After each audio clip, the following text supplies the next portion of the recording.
Hello friends, आज हम पढ़ेंगे बेसिक शिक्षा। इससे पहले का जो हमारा वीडियो था उसमें हमने वर्धा शिक्षा योजना के बारे में जाना। तो आइए स्टार्ट करते हैं हमारा आज का टॉपिक, बेसिक शिक्षा। बेसिक शिक्षा का अर्थ। ठीक है, तो बेसिक शिक्षा का क्या अर्थ है, हम पहले इसके बारे में जानते हैं। बेसिक शिक्षा का तात्पर्य है मूल संबंधी या आधार संबंधी। ठीक है, तो बेसिक नाम से ही ऐसा क्लियर हो जाएगा कि बेस जो हमारा आधार है या जड़ कह लें। ठीक है, तो बेसिक शिक्षा का तात्पर्य क्या हुआ, मूल संबंधी या आधार संबंधी।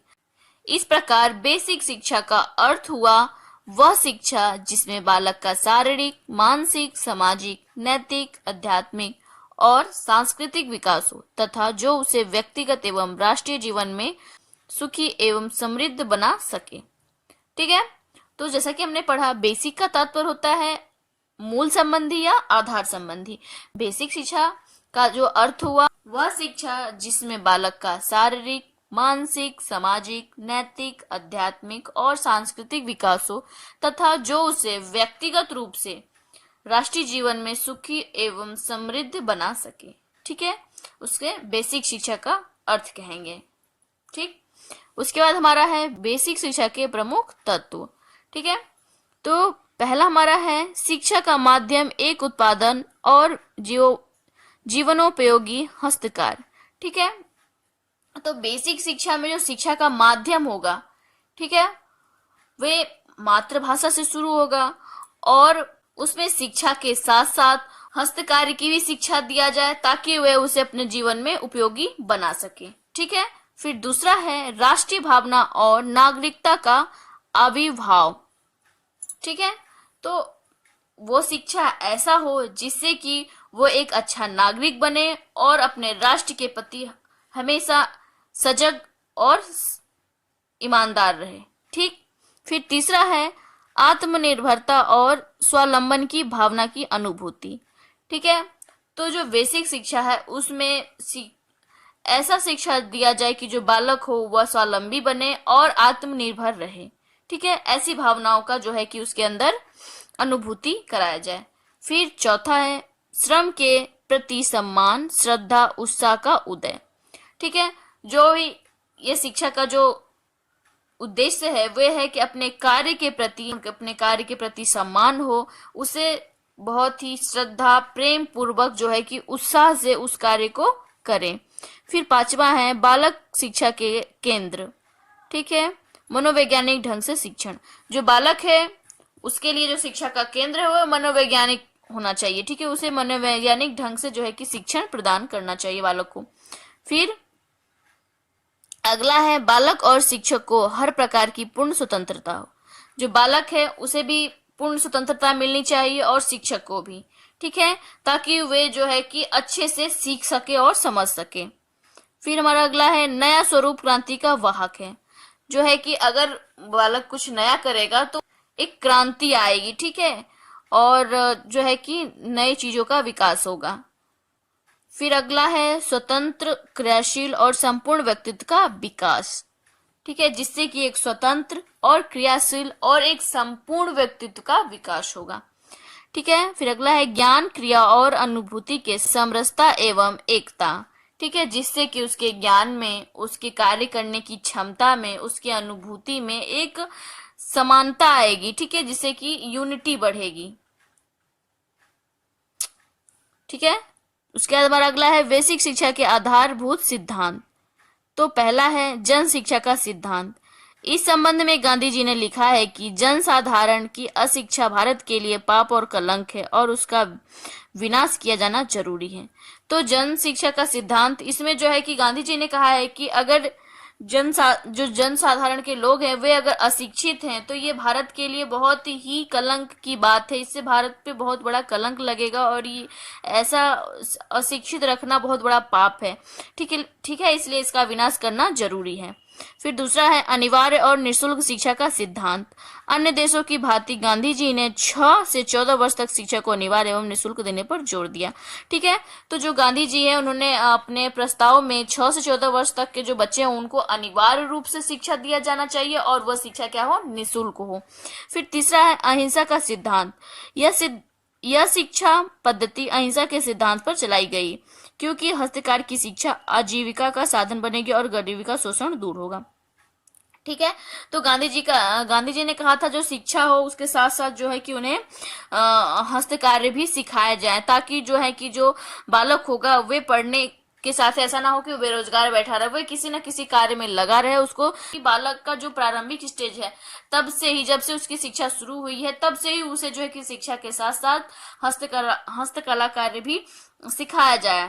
ठीक है, ताकि जो बालक हो वह समय के साथ पढ़ना और जो है कि कार्य करना दोनों सीखे, जिससे कि वह एक योग्य व्यक्ति बन सके। फिर पांचवा है समान शिक्षा का सिद्धांत। ऊंच नीच, अमीर गरीब, शूद्र ब्राह्मण का भेदभाव नहीं रखा गया और सबको समान शिक्षा दी गई। ठीक है, इसमें जो है कि गांधी जी ने जो है कि शिक्षा, इसमें जो है कि शिक्षा सभी के लिए समान है, चाहे वो कोई भी जाति का हो, किसी अमीर हो, गरीब हो, ऊंचा हो, नीचा हो, ब्राह्मण हो, शूद्र हो, किसी में भेदभाव नहीं किया जाना चाहिए। शिक्षा सभी को समान रूप से दिया जाना चाहिए। फिर छठवां है व्यवहारिक का सिद्धांत। गांधी जी ने कहा है साक्षरता स्वयं शिक्षा नहीं है, शिक्षा व्यवहारिक होती है तब जीवन में उससे लाभ होता है। ठीक है, गांधी जी ने कहा है सिर्फ साक्षर होना ही शिक्षित नहीं कहलाता है। ठीक है, उसे अपने व्यवहारिक, जब वो शिक्षा व्यवहारिक रूप में दिखती है, ठीक है, जिससे जीवन में लाभ मिलता है, वह शिक्षा होती है। फिर हमारा अगला है स्वावलंबन का सिद्धांत। गांधी जी ने लिखा है कि सभी शिक्षा को सच्ची शिक्षा होने के लिए स्वावलंबी होना चाहिए, अर्थात अंत में उसे अपना खर्च निकाल लेना चाहिए, केवल उसमें लगी पूंजी छोड़ देना चाहिए।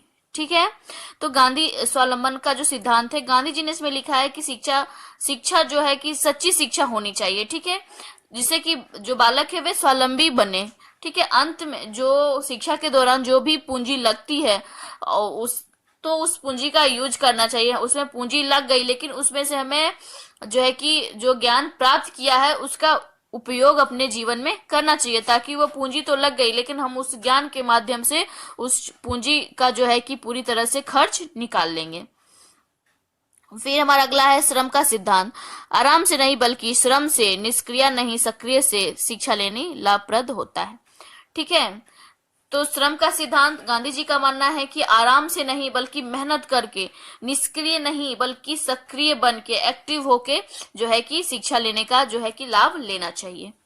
फिर अगला है मातृभाषा का सिद्धांत। शिक्षा विदेशी भाषा में नहीं अपितु मातृभाषा में दी जाए, जिससे बड़ी आसानी से मनुष्य सीखता है और आगे बढ़ता है। ठीक है, तो गांधी जी का कहना था कि जो शिक्षा है, अगर भारत में पैदा हुआ है, उसे उसकी मातृभाषा हिंदी है और उसे विदेशी भाषा इंग्लिश में जो है कि उसे शिक्षा दिया जाएगा तो उसे समझने में बहुत कठिनाई होगी। ठीक है, इसीलिए उनका कहना था कि जो है कि शिक्षा जो है कि मातृभाषा में दिया जाना चाहिए। इससे क्या होता है कि जो बालक है उसको आसानी से समझता है, सीखता है और आगे बढ़ता है।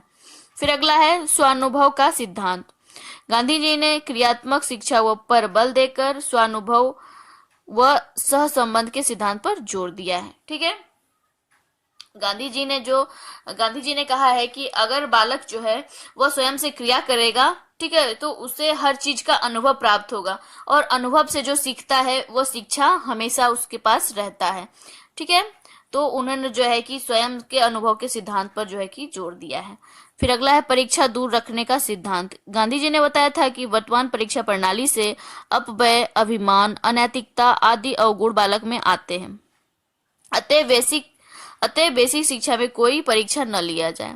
ठीक है, तो गांधी जी ने बताया है कि जो बालक की परीक्षाएं ली जाती हैं उससे बालक अगर वो कोई बहुत अच्छा नंबर ले आता है तो वो अपने आप पे बहुत अभिमान करने लगता है, घमंड करता है, उसके अंदर अनैतिकता भी आ जाती है। ठीक है, तो इससे जो है कि बालक में अवगुण आने लगते हैं और दूसरे को जो है कि नीचा समझने लगता है। और अगर कोई बालक किसी वजह से थोड़ी बहुत गलती करके एक आध नंबर पीछे रह जाता है तो उसके अंदर हीन भावना आ जाती है। तो गांधी जी ने यही कहा है कि बेसिक शिक्षा में ऐसा परीक्षाएं नहीं लिया जाए। फिर अगला है सामाजिक जीवन के संबंध का सिद्धांत। गांधी जी का लक्ष्य था प्रत्येक प्राणी में सहानुभूति व प्रेम उत्पन्न करना। ठीक है, धनी और निर्धन व्यक्ति का भेदभाव समाप्त करना और उच्च तथा निम्न वर्ग में समानता लाना। तो जो सामाजिक जीवन का संबंध था उसमें गांधी जी का क्या लक्ष्य था कि प्रत्येक प्राणी जो है कि सहानुभूति और प्रेम के साथ रहे, चाहे वे धनी हो या निर्धन, किसी में किसी प्रकार का भेदभाव न हो, सारे भेदभाव को समाप्त करके जो उच्च और निम्न वर्ग है सभी समानता के साथ रहें। फिर अगला है भारत को स्वतंत्र राष्ट्र बनाने का सिद्धांत। हर राष्ट्र स्वतंत्र है और अपनी शिक्षा पद्धति चलाता है। इस विचार से गांधी जी ने भी शिक्षा के द्वारा भारत को एक स्वतंत्र राष्ट्र बनाने का प्रयत्न किया।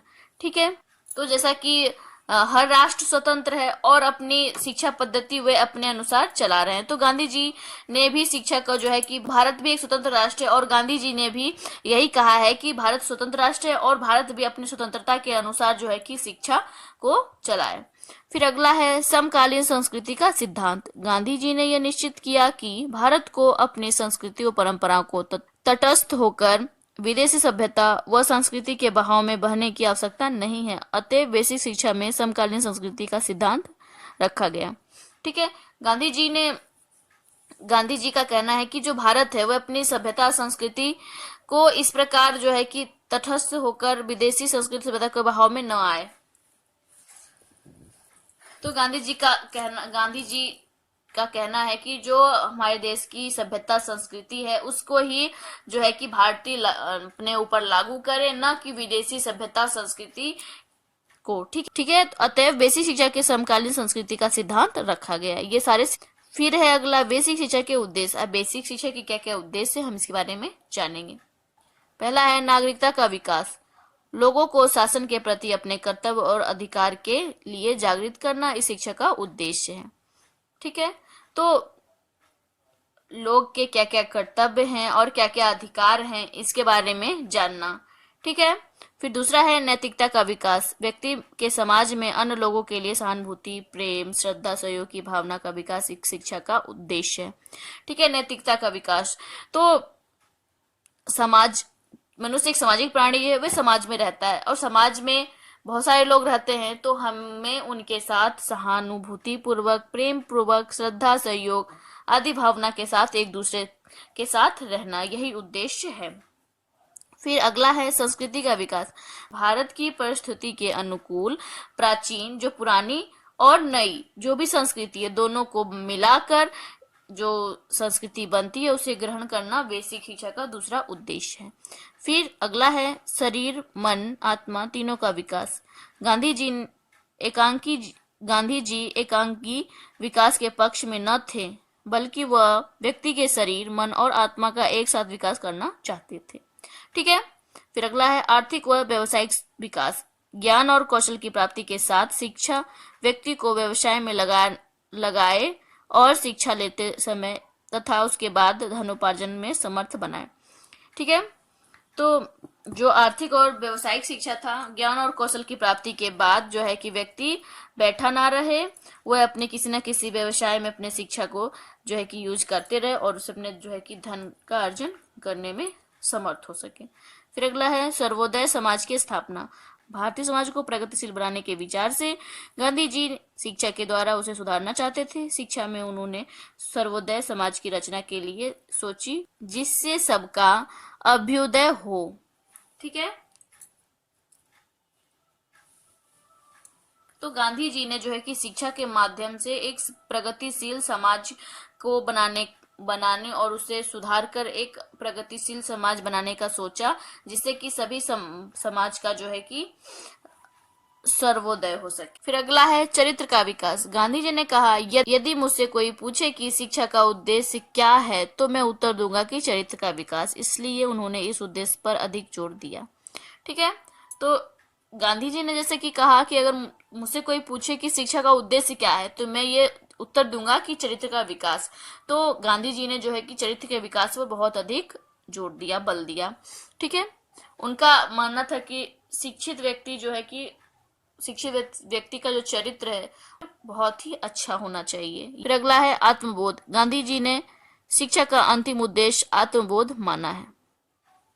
ठीक है, फिर अगला है मानव स्वभाव की पूर्णता। गांधी जी ने शिक्षा का सबसे महान उद्देश्य मानव स्वभाव की पूर्णता कहा है। ठीक है, तो गांधी जी का मानना था अगर व्यक्ति कोई शिक्षित है तो उसके चरित्र भी अच्छे होंगे, वह स्वयं में आत्मबोध करेगा और उसके स्वभाव जो हैं कि हमेशा महान होंगे।